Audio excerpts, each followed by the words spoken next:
Hello guys, it's Caroline, owner of Exclusive Polish.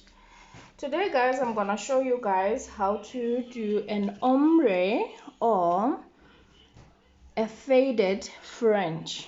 As you can see, I already have my model's hand nicely prepped and the tip is sitting properly. Now, if you guys want to see videos about how I prepped the nail and how I placed this tip, please visit my previous videos. I'm going to use white acrylic, pink acrylic, cover pink, and clear acrylic. Now I'm going to start with my white acrylic first. I'm going to take a nice ball of my white acrylic. I love bright white acrylic. Then I'm going to place it there on the nail. Then I'm going to work it all the way to the sides of the nail. Then I'm going to use my brush to pull it back like that. Do you guys see? Fade it into the nail like that.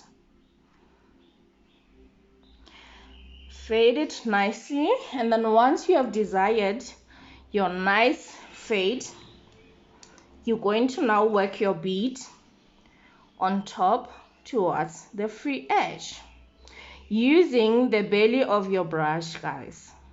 I repeat, we work the bead using the belly of your brush. I'm sure you guys yesterday understood when I told you guys about the 3-bead method.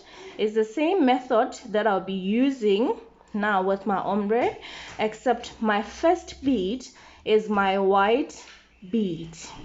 My second bead is going to be my cover pink bead, and then my third bead is going to be my cover pink bead again. This is how you place your first bead. Hope you guys saw that. Now I'm going to go in with my cover pink bead. Now I'm going to take my second bead, which is cover pink, and place it where my first bead ended. Now there is bead number 2. Should be sitting there. I'm going to rotate it, take it slightly to the sides, and then I'm going to flick it like that. Do you guys see? Flip it all the way to my white. And remember guys, when you're working with an ombre, your first and your second bead, they must be slightly wet so that you can have a nice blend like that, as you guys can see. Now my 2 beads have blended into each other perfectly like that, almost looking like one color that's changing towards the top. Okay. Now my third bead is going to be my cover pink, and it's going to be closer to my cuticles. Now I'm going to pick up my bead, bleed out my brush, then place my bead there close to my cuticles. Work it nicely towards the cuticles without touching the cuticles. As you guys see, I'm gently using the tip of my brush like that. Then I'm gonna blend it into my second bead like that. Now after placing your 3 beads, you should have a nice two-toned nail, like my nail like this. Now after placing my 3 beads on my ombre, I'm going to put in a small bit of clear where my 2 colors meet. Just a little bit so that when I file there, I do not destroy my ombre, guys. Very important, encapsulate where your 2 colors meet. I'm gonna encapsulate where my 2 colors meet using the belly of my brush as illustrated in the video. Now that is my application for my ombre, guys. I'm going to go ahead and file my ombre. Now guys, I'm gonna go ahead and file my ombre using my 100 grid file. Remember, this is 100 over a 180 grid file. 100 is where the file is feeling a little bit more rough, and then 180 is feeling a bit softer, almost like it's your buff inside. Now I'm going to use the 100 grit side to start on my sides like that.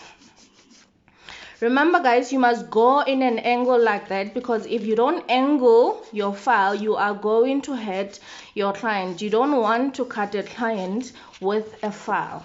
That's the last thing you need. Now I'm going to go ahead for my ombre. Make sure that my surface is nice and level. And then I'm going to go ahead and put on a top coat, guys. I'm gonna continue filing my nail, guys. Make sure that you file your ombre until it's nice and neat, guys. We need to make it a habit to create neat nails. I'm doing a French fade, also known as an ombre. Okay, you guys are very lucky that these lessons are coming in a video form.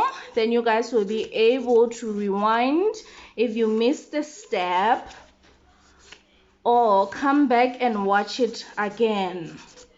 Now as you guys can see, my file motions like that as I'm filing. Please give me a minute, guys. Let me just quickly charge my phone. Phew. Okay guys, I'm gonna finish off filing. I almost had an emergency, guys, in the middle of a video. Sure, all the way far. But anyway guys, I'm gonna continue filing my ombre like that. Like I said guys, when you're using your white and your cover pinks like that, please make sure that you create neat nails. The best nail technician knows to work neatly with their nude colors or your primary colors. Okay, now I'm gonna go ahead using a manicure brush, dust off my model's hand like that. Hope you guys can see. And then I'm gonna go ahead and sanitize there. Can you guys see? That's how your ombre should look after filing and shaping. Could you please turn your hand like this? Not like this. Yes, do you see guys? That's how it should look. Now I'm going to go ahead and put my top coat on my ombre, then cure my top coat for 60 seconds. Now I'm placing my top coat. Guys, again, be careful. Do not flood your cuticles with your top coat, guys. It's a slippery slope. The same way you would not flood your cuticles with your acrylic or gel, don't flood your cuticles with your top coat. As you can see guys, there we go. I just placed my top coat. Let's go ahead and cure our nail. There we go guys. Our ombre is nice and cured. I'm gonna go ahead and apply my cuticle oil on my model. As you guys can see, oh, her nails are a little bit banged up. That's the price you pay for being a hand model. But anyway guys, here is the final product of our ombre. As you can see, the nail is nice and thin and nicely fading into the cuticles like that. When you look at the cuticles, they're actually looking nice and flush. That's how you want your application to be. When you're done with your client, make sure you can still move your lateral folds and your cuticles, okay, by pulling a little bit on the proximal nail fold like that. Look at that. Do you guys see? Perfect ombre, blended perfectly. See you guys on my next video. I love you. Bye bye.